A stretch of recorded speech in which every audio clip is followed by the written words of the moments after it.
I was 22 at the time, working the closing shift at a small coffee shop just outside downtown. It wasn't the worst job, quiet nights, decent tips, but being the last one out always made me uneasy. The place sat on the corner of a dimly lit street, and once the dinner crowd faded, the whole area felt abandoned. That night was colder than usual, the kind of cold that makes the air feel heavier. I had spent the last hour restocking syrups and wiping down tables, occasionally glancing out the window. He was still there.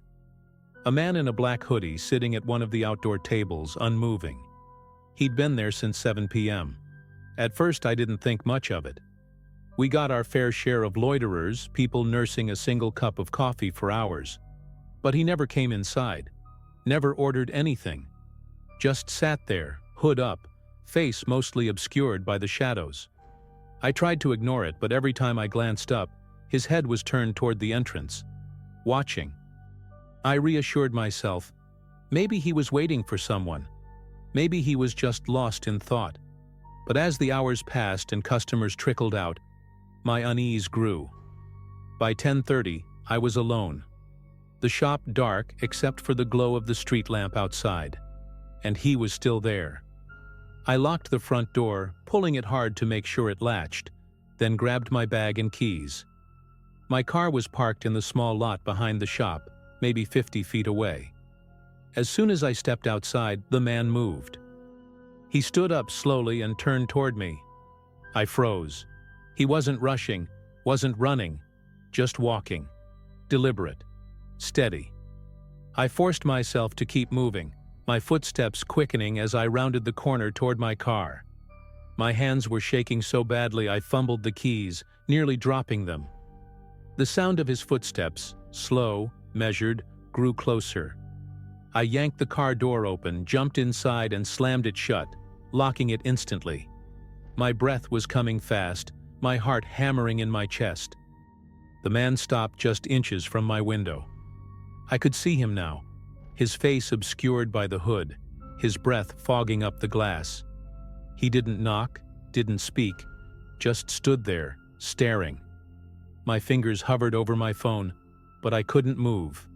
Then, after what felt like an eternity, he stepped back, turned, and walked away, disappearing into the dark. I sat there for a while, gripping the steering wheel, trying to convince myself I hadn't just imagined the whole thing.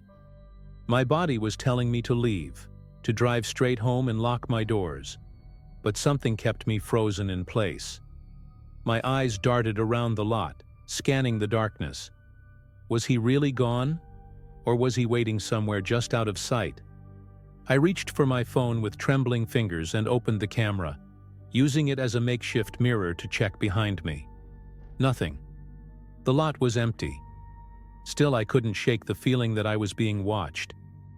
After what felt like forever, I forced myself to start the car. The headlights flared to life, illuminating the deserted street in front of me. I expected to see him in the distance, maybe standing under a street lamp, but there was no one. Just the empty sidewalk and the cold night air. I exhaled shakily and pulled out of the lot, my hands still unsteady on the wheel. The drive home was a blur. Every red light, every stop sign, I found myself glancing at the rearview mirror, half expecting to see that black hoodie in the reflection. I barely slept that night. Every sound outside sent a jolt of adrenaline through my veins. I kept replaying the moment he stood by my car, his breath clouding the window. What would have happened if I had dropped my keys? If I had hesitated just a second longer? I kept telling myself it was just some weirdo trying to scare me, that I was overreacting. But the next morning, as I scrolled through my phone over breakfast, I saw the news. An attempted abduction, 3 blocks from the coffee shop. A woman had been walking to her car when a man grabbed her from behind. She managed to fight him off, but he disappeared before the police arrived. The description sent a chill down my spine. Tall, lean build, black hoodie. The article didn't say much else, just that police were investigating. No suspect, no leads. I stared at my phone, my stomach twisting. It had to be him. I knew it. The way he watched me, the way he moved. He was waiting for something. Or someone. And maybe, if I hadn't locked that door fast enough, it would have been me. I wanted to believe it was over, that he was just some predator who had moved on after failing to grab that woman. But I couldn't shake the paranoia. The next few nights at work felt different. I found myself glancing out the window every few minutes, scanning the street, checking the outdoor tables. I started closing up earlier than usual, pretending we ran out of supplies just to lock the doors before it got too late. Every time I walked to my car, my heart pounded like it was about to burst out of my chest. And every single night, I swore I felt eyes on me. It wasn't until a few days later that I finally snapped. I had just locked up and was heading to my car when I noticed something on the windshield. A folded piece of paper tucked under the wiper. My stomach dropped. My hands felt numb as I reached for it, unfolding it under the dim glow of the street lamp. 5 words scrawled in uneven handwriting. "You were supposed to be next." I felt sick. My vision blurred, my ears rang. I whipped my head around, scanning the empty lot, but I knew he wasn't there. He didn't need to be. He wanted me to know that he could be. I didn't go back to work after that. I called my manager the next morning and quit over the phone. I didn't even bother picking up my last paycheck. The fear had settled deep in my bones, and no amount of money was worth feeling like prey every time I stepped outside. I moved a few months later, left that city behind, but the paranoia followed. Even now, years later, I still hesitate when walking alone at night. I still check my back seat before getting into my car.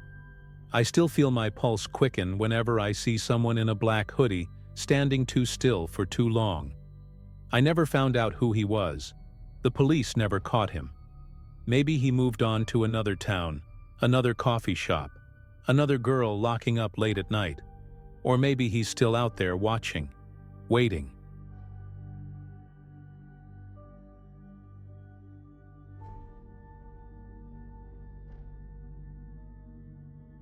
I used to work the night shifts at a small coffee shop just off the main road, the kind that mostly stayed quiet after dark, except for the occasional late-night regulars and students cramming for exams.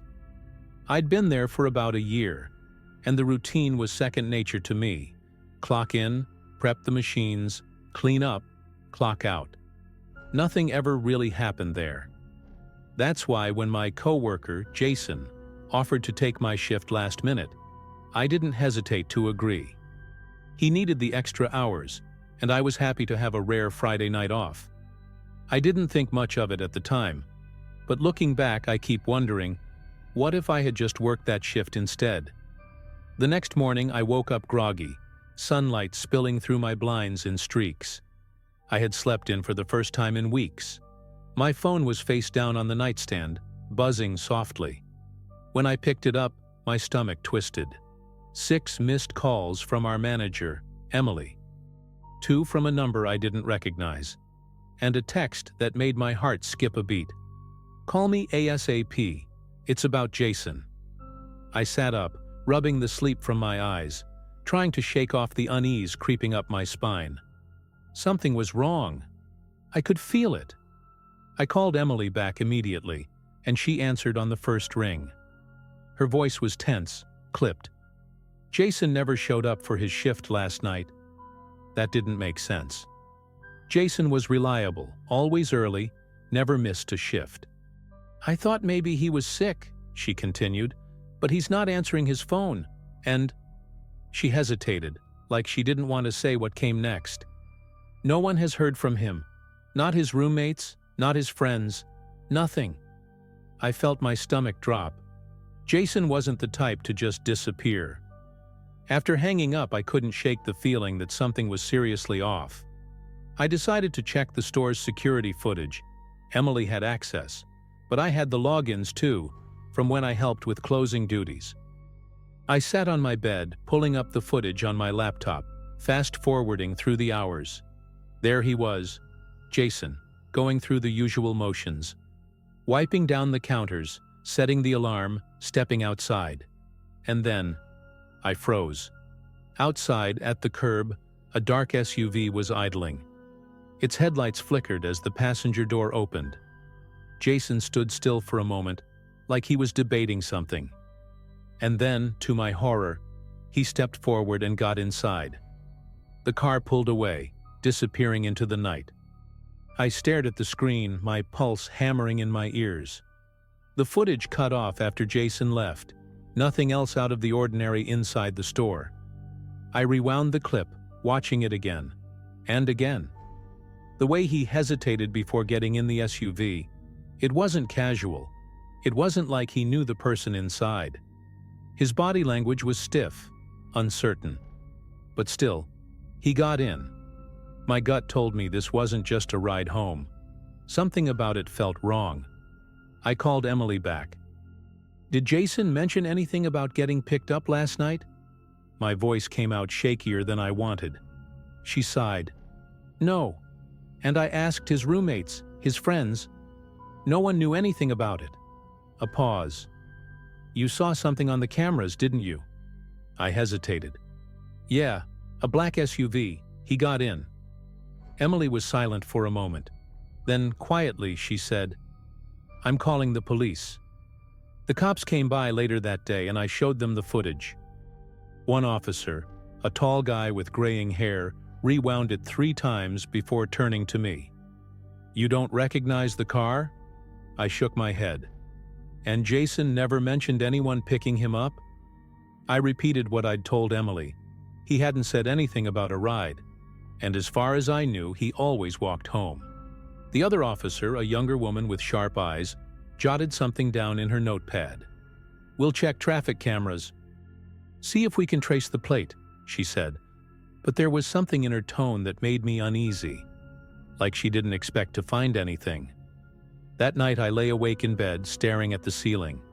My phone was next to me, screen dark, no new messages. Jason still hadn't been found. The image of him standing on the curb played over and over in my mind. That brief hesitation before he got in the SUV. The way the door had already been open, like whoever was inside had been expecting him. Like they knew he'd come with them. But why?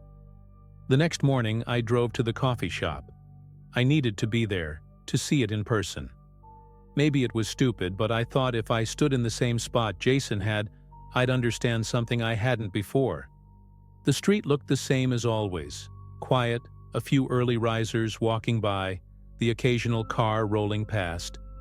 But when I stepped onto the curb where Jason had last been seen, a chill ran through me. I couldn't explain it. It was just an empty sidewalk, but my skin prickled like I was standing somewhere I wasn't supposed to be. I checked my phone, scrolling through old messages from Jason. Our last conversation was short. Just him confirming he'd cover my shift. There was nothing strange about it. No hint that anything was wrong.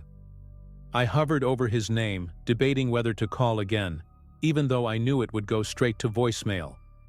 Instead, I opened social media and searched his name.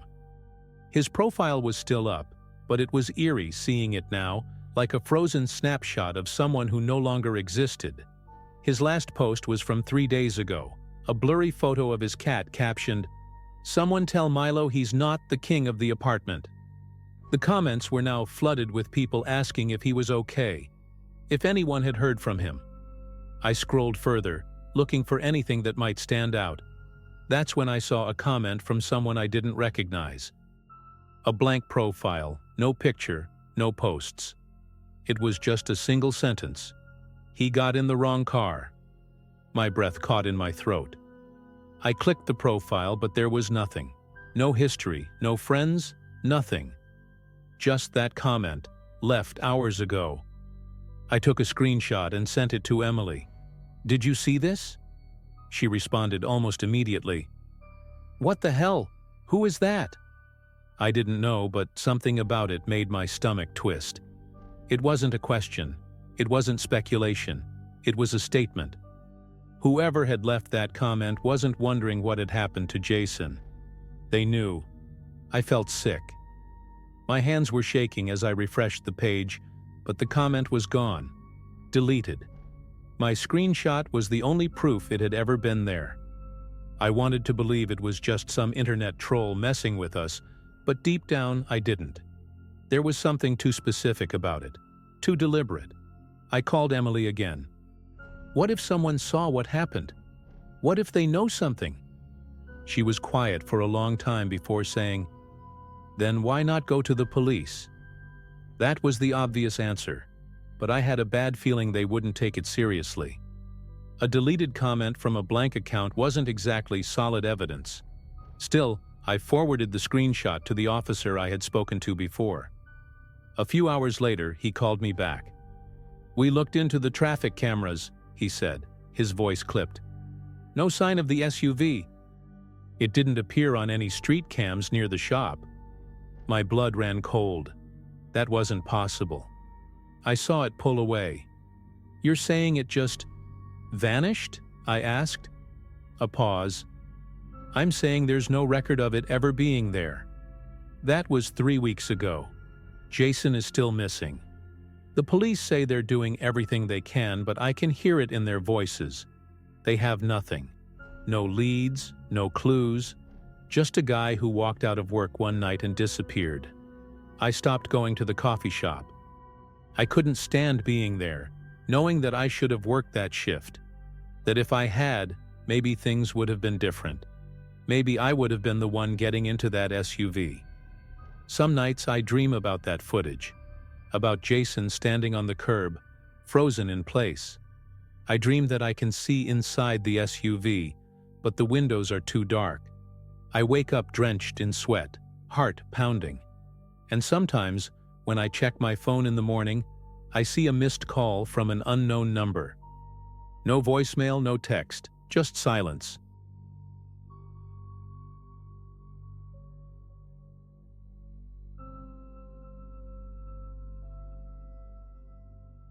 I was 22 when this happened. I worked at a small coffee shop in a quiet town, the kind of place where the same regulars came in every morning and the nights were slow. I usually worked the closing shift with another employee, and that night it was me and Jake. He was a laid-back guy, a couple of years older than me, always joking around to make the shift go by faster. We had a routine. One of us would take out the trash while the other closed the register. It was supposed to be an easy, quiet night, just like every other. It was almost midnight when Jake grabbed the trash bags and stepped out the back door. I stayed inside, counting the register, going through the motions like I had 100 times before.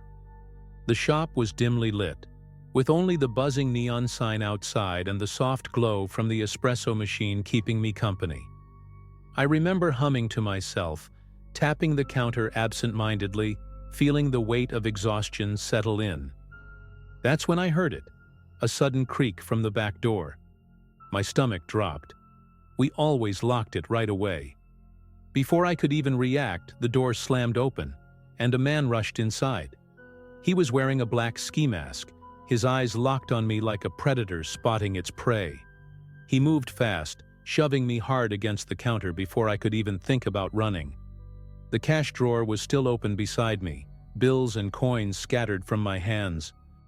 My breath caught in my throat as his gloved fingers curled around my wrist, squeezing hard.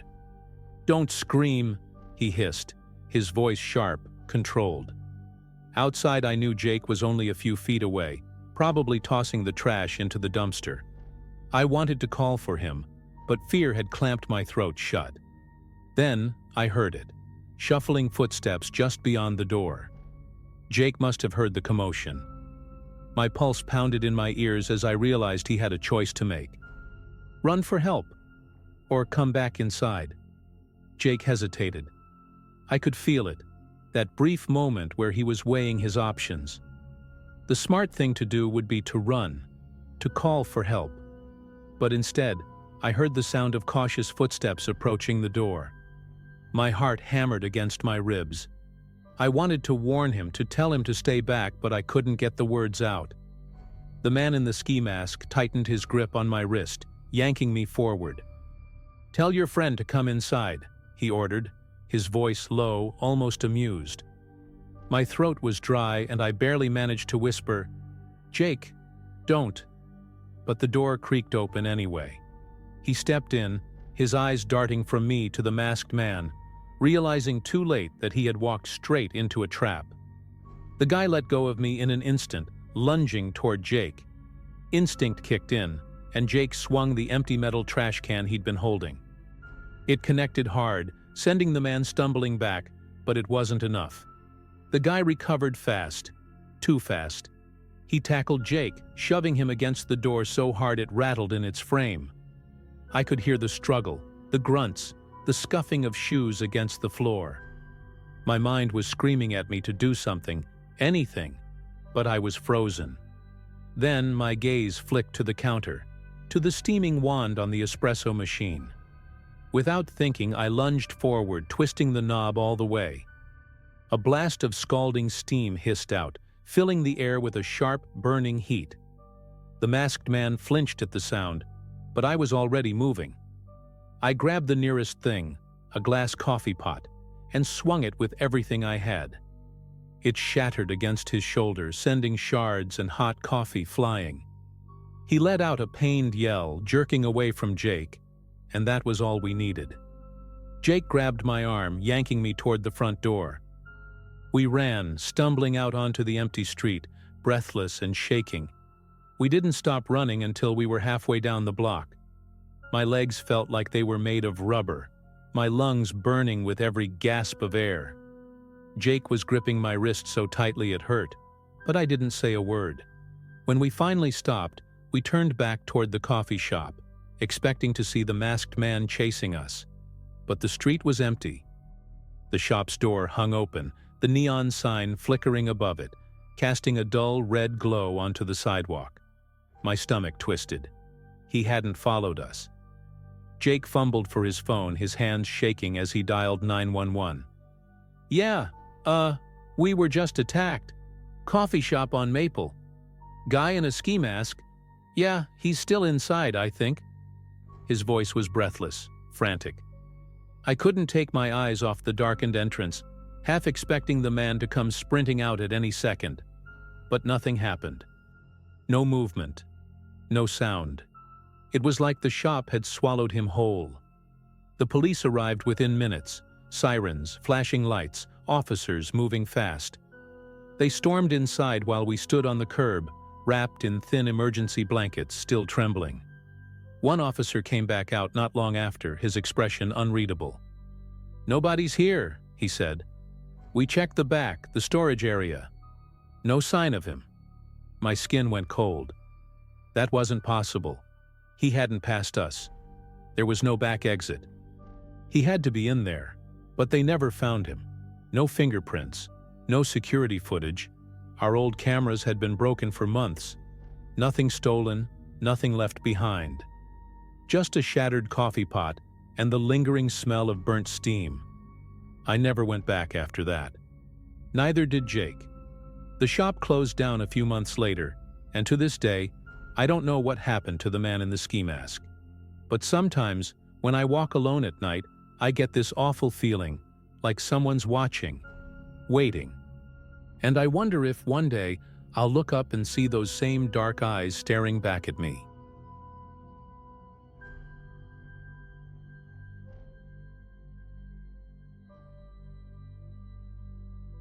I was working the night shift at a coffee shop when it happened. It was one of those quiet nights where time dragged, the kind that made me question why we even stayed open that late. The place was nearly empty, just a couple of students in the corner pretending to study, and an old man nursing a black coffee by the window. Then the door burst open so hard it slammed against the wall, making everyone jump. A man stumbled inside, breathing heavily, holding something wrapped in a thin blanket. His face was pale, his eyes darting around like he wasn't sure where he was. At first, I thought it was a bundle of clothes, but then I saw a tiny hand twitch beneath the fabric. I need help," the man gasped, his voice shaking. "I just found this baby. It was in a car outside, all alone." His words sent a chill through me. He wasn't some disheveled guy off the street. He looked like an average guy in his 30s. Jeans, a hoodie, clean-shaven. But the way his hands trembled as he held the baby made it clear he wasn't making this up. My co-worker, Jess, rushed around the counter while I fumbled for my phone. The baby, barely more than a newborn, let out a weak cry. It was wrapped in a thin, worn-out blanket, way too light for the cold outside. I called 911 while Jess carefully took the baby from the man, checking if it was okay. Its tiny face was red from crying, its little fingers clenched into fists. "Where exactly did you find it?" she asked, her voice soft but urgent. The man ran a hand through his hair, still trying to catch his breath. "Out back, in a parked car. The engine was off, the doors were unlocked. I was just walking past when I heard it crying. I didn't know what else to do." His panic was starting to spread, a ripple of unease moving through the room. The police arrived within minutes. 2 officers stepped inside, their expressions hardening the moment they saw the baby. Jess quickly handed it over while the man explained everything again, his voice steadier this time but still laced with shock. "And you didn't see anyone?" one of the officers asked. The man shook his head. "No one, just the baby." Another officer, a woman with short brown hair, asked to see the security footage. My manager, who had just come out from the back, nodded and led them to the tiny office where the cameras were monitored. I lingered near the counter, my stomach twisting. Something about this didn't feel right. The baby was taken outside to an ambulance, but I stayed behind, watching the police as they pulled up the footage. My manager hovered over the monitor, clicking through the timestamps until they found the right moment.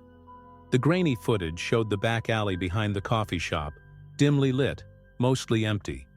Then, at around 11:45 p.m., a woman appeared. She moved fast, her head constantly turning like she was checking if someone was following her. She carried the baby close to her chest, wrapped in the same thin blanket. She stopped next to a dark-colored sedan and hesitated. Even through the low resolution, I could tell she was nervous. Her hands shook as she fumbled with the car door. Then she placed the baby on the passenger seat, carefully but quickly, and stepped back. For a few seconds she just stood there, staring at the child. And then suddenly, she turned and ran. No hesitation, no looking back. Just a full sprint into the night, disappearing past the edge of the camera's view. Everyone in the room went quiet. The officer with the short brown hair sighed and rubbed her forehead. "No plates visible," she muttered, "and we can't make out her face." The other officer leaned forward, staring at the screen. "She wasn't just abandoning it, she was scared." My manager shifted uncomfortably. "Maybe, but of what?" No one had an answer. The baby had been left in an unlocked car, in an alley where anyone could have taken it. Why not drop it off at a hospital? A fire station? Why run like she was being chased? Jess, who had been standing by the door, spoke up. "What if she was being chased?" Her voice was barely above a whisper, but it sent a shiver down my spine. The idea lodged itself in my head like a splinter. The woman's body language, frantic, desperate, felt less like guilt and more like fear. But fear of what? If someone was after her, wouldn't she have tried to hide? Instead, she abandoned her child in the open and vanished. It didn't add up. The officers took statements and wrapped up their investigation for the night. But I couldn't shake the feeling that we had only scratched the surface of something much bigger. After they left, the coffee shop felt different. Quieter, heavier, like the walls had absorbed the tension. I tried to focus on my shift, but my mind kept replaying that footage, the way the woman had run like she had no other choice. Something about it gnawed at me. A couple of days later, I couldn't resist checking the news for any updates. The baby had been taken into protective custody, but the mother was still missing. No missing person report matched her description, and no one had come forward claiming to know her. But then I found something that made my stomach drop. A local crime blog had picked up the story and dug deeper. They cross-referenced the abandoned car's make and model with a recent police report from a town 30 miles away. A similar car had been found wrecked on the side of a highway a week earlier. No bodies, no survivors, just an empty car with bloodstains on the driver's seat. My chest tightened as I read the last line of the article. The missing person tied to that car? A woman named Julia Hartwell. Age, 27. Last seen driving home from her night shift. She had never been found. But here's the thing. Her family swore she had no children. No pregnancy, no records, nothing. So where did the baby come from? And if that was her in the footage, where had she been for the past week? I stopped looking into it after that. Some things aren't meant to be understood. Maybe she had been running from something worse than any of us could imagine. Maybe she left the baby because she knew she couldn't keep it safe. I don't know. I just know that every time I work the night shift, I catch myself glancing toward the alley. And sometimes, just for a second, I swear I see a shadow lingering at the edge of the darkness, watching.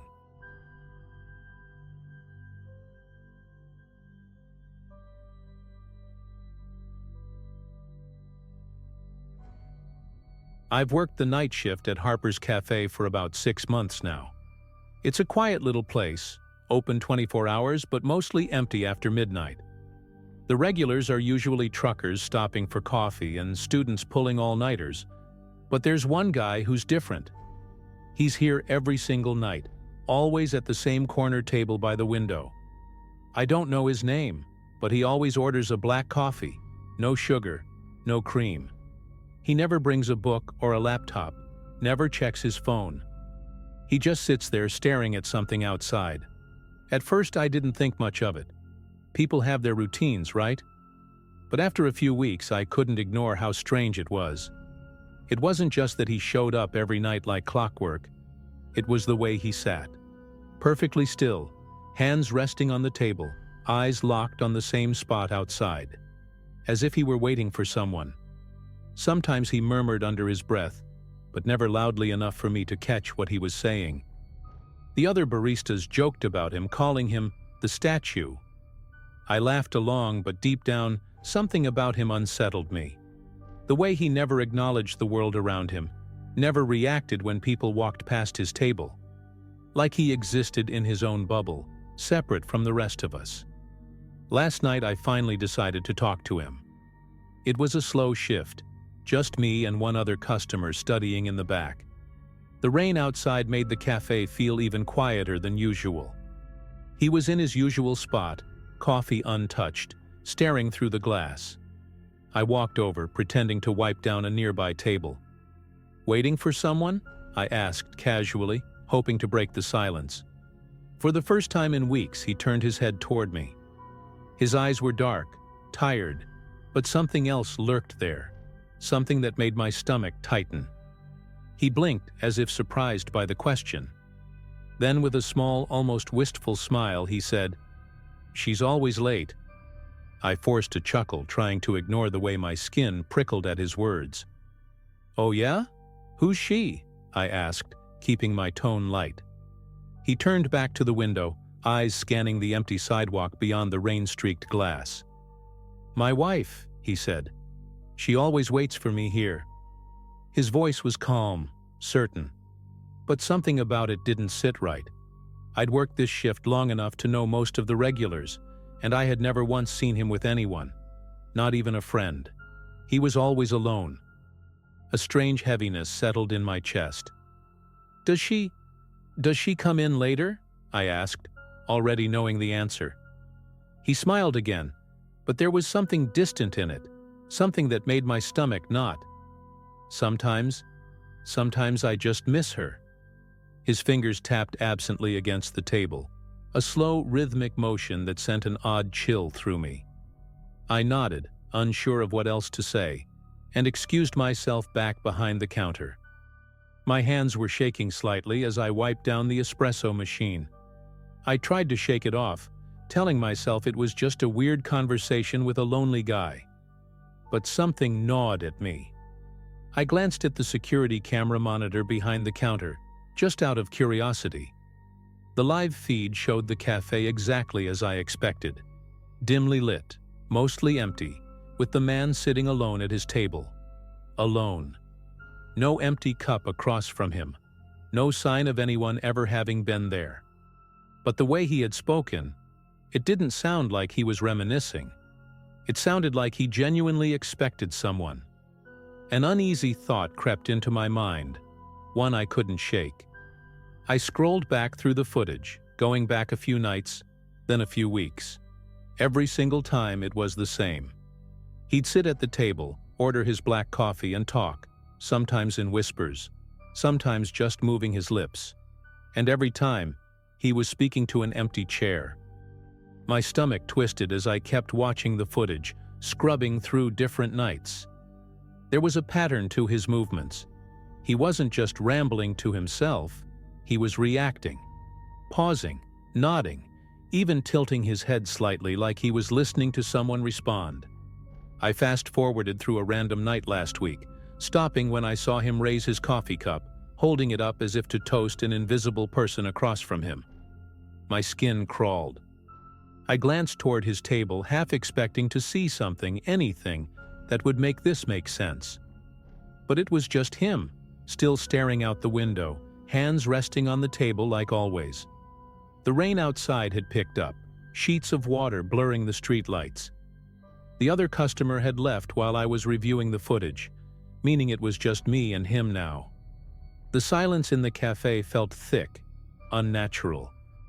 I could hear the faint hum of the espresso machine, the occasional drip of water from a leaky pipe in the back, and the rhythmic tapping of his fingers against the table. I didn't know why, but I felt compelled to ask him one last thing.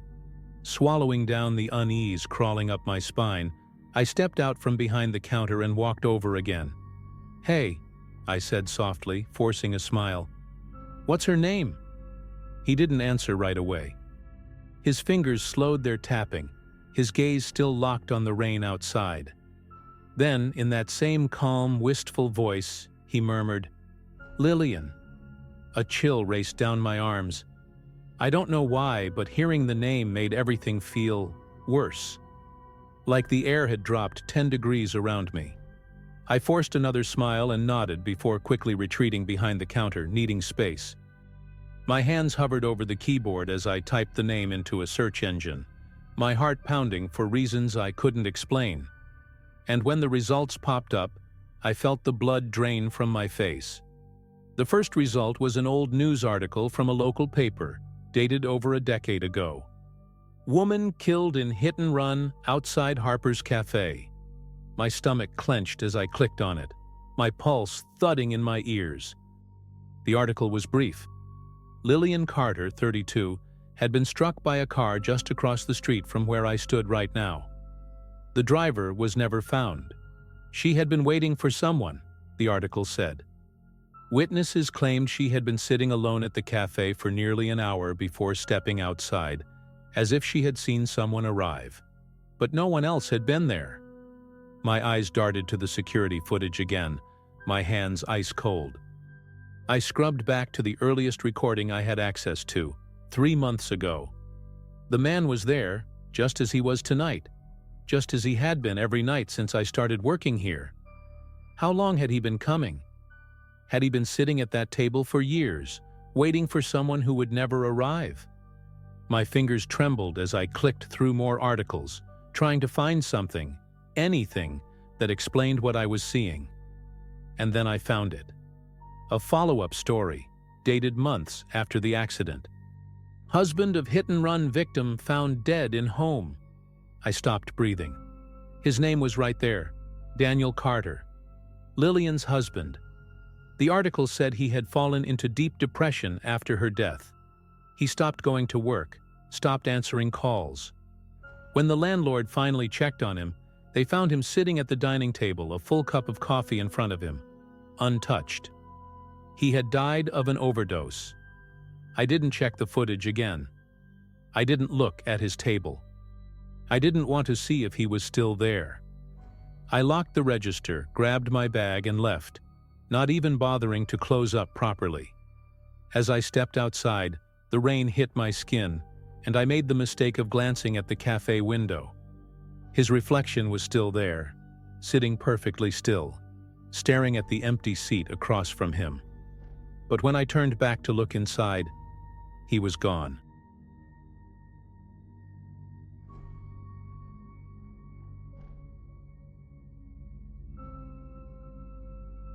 I started working at Mason's Coffee House about 6 months ago.